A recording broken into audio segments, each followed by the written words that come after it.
चुनाव जो है वो पूरे तो बिहार में राजनीति का अपराधीकरण हुआ है पिछले कुछ दशकों में, खासकर 90 के बाद से जो राजनीति का अपराधीकरण हुआ है उसको अब देखिए क्या दुर्भाग्य मोकामा का है कि दोनों तो मुख्य प्रत्याशी है वहाँ पर, नीलम देवी और सोनम देवी, दोनों एक एक खूंखार अपराधी की पत्नी है। एक तरफ लल्लन सिंह की पत्नी है, दूसरी तरफ अनंत सिंह की पत्नी है। वहीं बता दें आपको कि कड़ाके की टक्कर है, तमाम पार्टियों की नजर जो है मोकामा सीट पर है। बिल्कुल एक ज्वलंत उदाहरण बन गया मोकामा।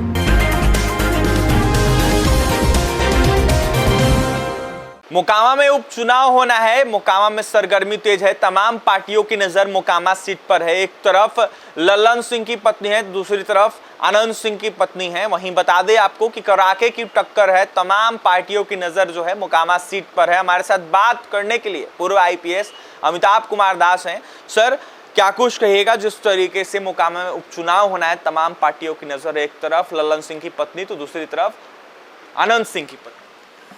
देखिए, अब इसमें कहने के रह क्या गया है, जो कि मोकामा उपचुनाव जो है वो पूरे तो बिहार में राजनीति का अपराधीकरण हुआ है पिछले कुछ दशकों में, खासकर 90 के बाद से जो राजनीति का अपराधीकरण हुआ है उसका बिल्कुल एक ज्वलंत उदाहरण बन गया मोकामा। अब देखिए क्या दुर्भाग्य मोकामा का है कि दोनों तो मुख्य प्रत्याशी है वहाँ पर, नीलम देवी और सोनम देवी, दोनों एक एक खूंखार अपराधी की पत्नी है। जो नीलम देवी हैं वो अनंत सिंह की पत्नी है, जो अनंत सिंह बेऊर जेल में दो मामलों में 10-10 साल की सज़ा काट रहा है। जो ये हैं सोनम देवी हैं, जो राम भक्त हैं, भाजपा की प्रत्याशी हैं, वो दूसरे अपराधी की पत्नी हैं। तो कितना बड़ा ये मजाक बिहार की जनता के साथ हो गया है कि आपको दो अपराधियों की बीवियों में से एक चुनना है। तो इसलिए मैं तो भाई आपके चैनल के माध्यम से यही अपील करूँगा मोकामा के मतदाताओं से, वहाँ 3 नवंबर को मतगणना है, तो यही मैं अपील करूंगा कि भाई ऐसी स्थिति जब है कि 2 अपराधियों की बीवियों में से ही आपको चुनना पड़ रहा है, तो आप तो नोटा बटन दबा दें। आप जानते हैं कि जो ईवीएम होता है, वोटिंग मशीन होती है, उस पर आखिरी बटन नोटा होता है। नोटा का मतलब होता है नन ऑफ द अबव, मतलब मुझे ऊपर का कोई भी उम्मीदवार मंजूर नहीं है। ये सुप्रीम कोर्ट के आदेश से चुनाव आयोग ने नोटा बटन लगाया है। तो नोटा बटन दबाने से कोई चुनाव का नतीजा तो नहीं बदल जाएगा, क्योंकि वोटों की जो गिनती होती है नोटा को हटा के होती है, लेकिन कम से कम आप अपना विरोध तो दर्ज कर सकेंगे। यही मैं मोकामा के मतदाताओं से अपील करता हूं कि इस परिस्थिति में आप नोटा बटन दबाएं। जी, दूसरी बात जो है वो ये है कि क्या स्थिति हो गई बिहार में, क्या माफिया राज है कि अनंत सिंह ने मुख्यमंत्री जो हमारे हैं पलटू राम को बेऊर जेल से धमकी भिजवाई है और कहा है कि भाई मेरी बीवी नीलम देवी को चुनाव जिताना है, और सिर्फ जिताना ही नहीं है बल्कि आपको उनको मंत्री भी बनाना है। मैं ये तस्वीर दिखाता हूँ आपके दर्शकों को, हमेशा मैं दिखाता हूँ। ये देखिए पलटू राम है हमारे मुख्यमंत्री, और ये देखिए अनंत सिंह है, और देखिए पलटू राम किस तरह चपरासी की मुद्रा में हाथ जोड़कर माफिया डॉन के सामने खड़े हैं। तो अनंत सिंह जो इतना बड़ा माफिया सरगना बना, वो पलटू राम के सुशासन काल में ही बना है। और आज ये स्थिति है पलटू राम की कि अनंत सिंह की धमकी के मुताबिक इनको काम करना पड़ रहा है। और इसमें दर्शकों को याद होगा कि जो सरकार बनी तो उसमें अनंत सिंह के एक बहुत करीबी को मंत्री बनाया गया था, कार्तिकेय सिंह को, जिन्हें कार्तिक मास्टर भी कहते हैं। शुरू में उन्हें कानून मंत्री बनाया गया, बाद में गन्ना मंत्री, फिर कुछ विवादों में घिर गए तो उनको इस्तीफा देना पड़ा।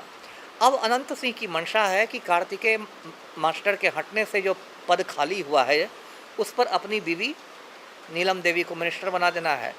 और पलटू राम की ये स्थिति है कि पलटू राम को अब कोई चारा नहीं है सिवाय इसके कि वो अनंत सिंह की बात मानेंगे। तो बिहार में देखिए बिल्कुल माफिया का, मैं क्या कहूँ, एक नंगा नाच चल रहा है। जो मुख्यमंत्री है वो माफिया की कठपुतली है, बेऊर जेल से मुख्यमंत्री को धमकियाँ मिलती हैं, माफिया की बीवियाँ खड़ी होती है। बिहार में जो जनतंत्र है, मैं कहूँगा बिल्कुल एक मजाक बन के रह गया है। जी ने सर लल्लन सिंह की पत्नी को टिकट दे दिया है, तो क्या बीजेपी ने सही शख्स जो हैं लल्लन सिंह, सही शख्स आप उनको मानते हैं? कैसे मानूंगा? जो अपराधी हैं वो, उसको मैं कैसे सही शख्स मान सकता हूँ? ये जो भाजपा का पाखंड उजागर हो गया है कि भाजपा वाले इतनी बड़ी बड़ी बात करते हैं कि राम भक्त हैं हम, राम मंदिर बनवाएंगे, वंदे मातरम, राष्ट्रवाद, है ना, शुचिता, फलना चिलना, बहुत डायलॉग मारने में तो भाजपाइयों से कोई जीत नहीं सकता है। बड़ी बड़ी बातें करते हैं, सैद्धांतिक राजनीति की बात करते हैं, राजनीतिक मूल्यों की बात करते हैं, और जब ज़मीन पर बात आती है तो आप भी एक क्रिमिनल को टिकट दे रहे हैं, तो आप फिर किस मुंह से जंगल राज की बात कीजिएगा? क्या जंगल राज का विकल्प जल्लाद राज हो सकता है? नहीं हो सकता। लगातार आरोप लगाते हैं नई सरकार को लेकर बीजेपी वाले। तो वही है, ये तो कहते हैं ना, देहात में कहावत है ना कि चलनी दूसरे सूप को, है ना, चलनी जिसमें खुद 72 छेद हो वो सूप को क्रिटिसाइज कर रही है।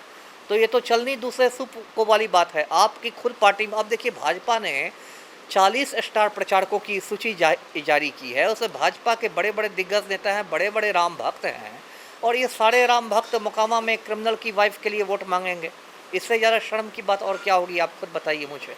जी, सर जाने से पहले क्या कुछ कहिएगा मोकामा उपचुनाव को लेकर? मैंने तो कह दिया कि नोटा का बटन दबाएं। यदि मेरी अपील से एक व्यक्ति भी नोटा का बटन दबाता है तो मैं अपनी अपील को सार्थक समझूंगा।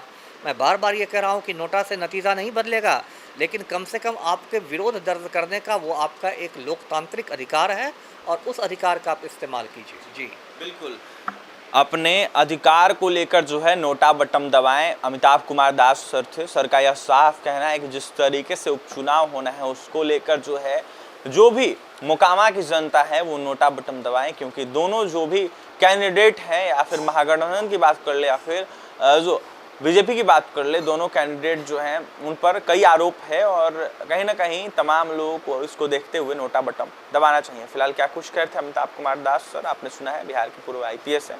और भी तमाम खबरों के लिए बने रहे हमारे साथ, हमारे चैनल को सब्सक्राइब करें, पेज को लाइक करें। बहुत बहुत धन्यवाद।